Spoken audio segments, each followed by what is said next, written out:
We have a major Blue Jays free agency update to go over today, as notable reporter Mark Feinsand has dropped a report revealing the truth behind Teoscar Hernandez and Anthony Santander's current free agent status. We're going to break that down, as well as discuss what this means for the Jays going forward, as Feinsand also revealed some interesting details surrounding the Jays' current plan regarding those two, as well as a little bit on Corbin Burnes. Stay tuned for all that in this episode, but before we get into it, if you're a part of the percentage who aren't subscribed to the channel, this is the place to be for daily Jays content, so make sure to smash that subscribe button, and thank you guys for your continued support as we're on the road to 15,000 subscribers, hopefully before Christmas Day. But ladies and gentlemen, there's a lot to go over today, and again, reports are flying. Free agency is well underway now, but the two players that have still remained to be unsigned, I mean, three including Corbin Burnes, are Teoscar Hernandez and Anthony Santander. And a new article has dropped and a new report has dropped from Mark Feinsand revealing some super interesting information that I want to go over with you all today. So you can see here, Mark Feinsand, Burnes' favorite pair. It goes into a bunch of things. But we're going to be focusing on Teo and Anthony Santander because that is the most notable and most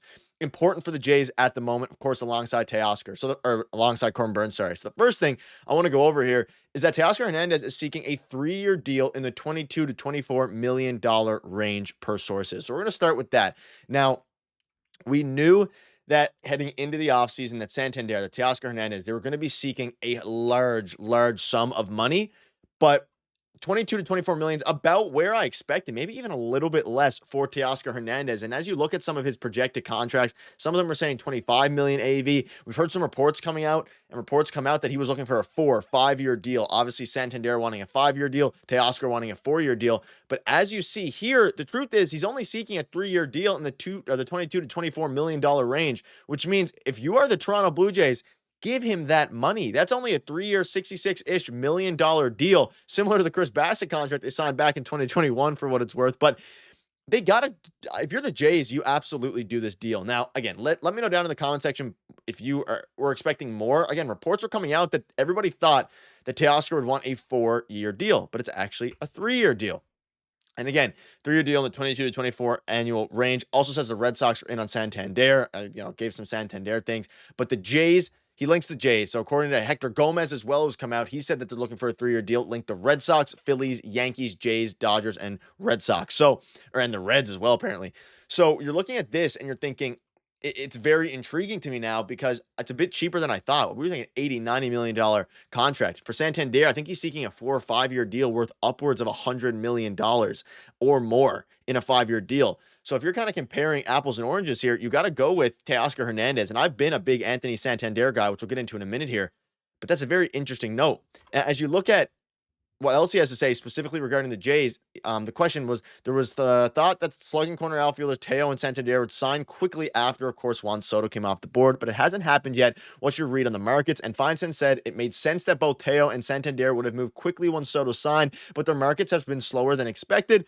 The Dodgers and Hernandez are headed for a reunion, but the two sides haven't been able to agree to a deal thus far.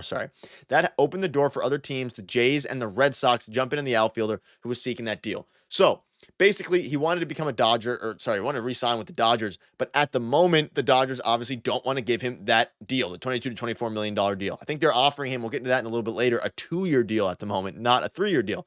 If you're the Jays, sign the deal. I mean, if it takes 3 years, $70 million to make Teo a Blue Jay right now, let me know down below, would you do that deal? I mean, I would do it in a heartbeat. I think it makes total sense for the Jays. I think it makes total sense for Teo. He loves, Vladdy. They've been working out together.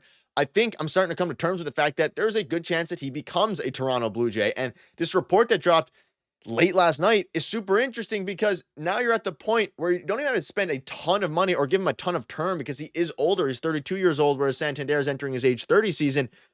It's kind of a win-win. And they're also in on Santander as well. He ranked 3rd in the majors with 44 home runs. He's believed to be looking for a 5-year, $100 million deal with the $100 million deal with the Yankees, Reds, and Jays in on them. Basically, the teams who missed out on Soto. And the Yankees are the big kind of dark horse here who could snag him. The Mets, as well, are interested in Santander and some other teams. One thing potentially slowing this market, of course, is that both Santander and Hernandez have rejected the qualifying offers, which means that you have to give up a pick or international bonus pool money or both. So it's something we haven't really spoke about. Obviously, you know that the Jays are pursuing one of these guys, and I think they get either one of them. But in that, you give up some international money or a compensation draft pick. I'm going to be honest with you guys. I don't care if the Jays give up a compensational draft pick. I don't think the front office does at this point. I sure as heck know the fans don't care because the Jays need hitters. They need people who can hit for power. They need one of Teo or Santander. If they strike out on one of those guys, I mean, their backup options then are guys like Jock Peterson, but you're at the point now where you absolutely 100% need to pursue one of these guys. And I think they ultimately land with Santander. That's kind of where I've been the whole time. But if Teo's looking for this, I mean, that's a $30-ish million difference in what they're looking for because Santander wants a 5-year, $100 million deal, which is a $20 million AAV.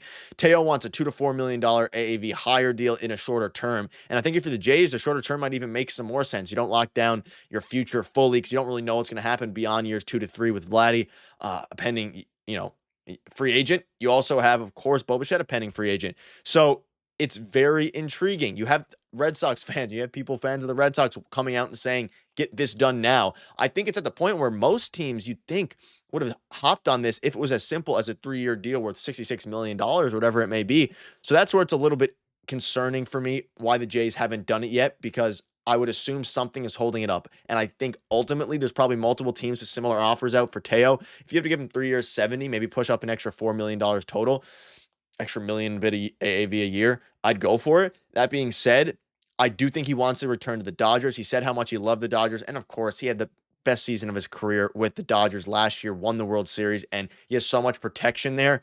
It makes a ton of sense for him. So it's going to be intriguing to see what exactly they do. We have a couple of other reports as well. But at the end of the day, it's going to be super interesting to see how they actually fill out this team. I mean, you look at it now, and again, I bring this up a lot because it really highlights how incomplete, I will say, the team is. They obviously brought in Andres Gimenez. Now, this screenshot was before. This doesn't include Andres Gimenez. Of course, you slide him into second base. So you still have a third base spot open, and you have left field. Now, at the moment, left field would probably be Joey Loperfido, assuming Dalton Varsho is healthy. He probably won't be healthy for opening day. So either way, if you get Teoscar Hernandez or Santander, someone to fill in the outfielder spot, you're looking at an outfield of Santander or Teo, and of course, Dalton Varsho and George Springer.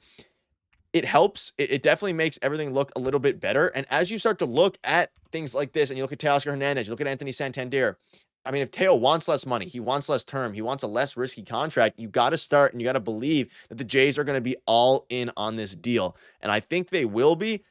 But this report revealing some very interesting details is, I think, a sign that the Jays are going to sign one of these guys. They've been linked to him. And again, Mark Feinsand also linked the Jays heavily in both things here. And he also had some things to say about Corbin Burnes. The Jays are still in on him. We'll have another video on that coming out soon. But at the end of the day, the Jays are in on Santander, and they're also in on Teoscar Hernandez. I think whoever they don't get out of these two, or one of the two, they sign the other one. So they don't get Teo, he goes to the Dodgers, they sign Santander. And maybe they're preferring Teo, and they're waiting out to see if he signs with the Dodgers. And then if he doesn't, of course, they go with him. If not, they'll sign Anthony Santander. But at the end of the day, ladies and gentlemen, it's getting crazy. I do ultimately think a deal is going to come to fruition here soon, as well as Corbin Burnes. And we'll keep you up to date with all the latest news. So make sure to smash that subscribe button. And thank you guys again for your continued support. And let me know down below what your thoughts are between these two players, which one you would rather. Thank you guys for watching. We'll see you later.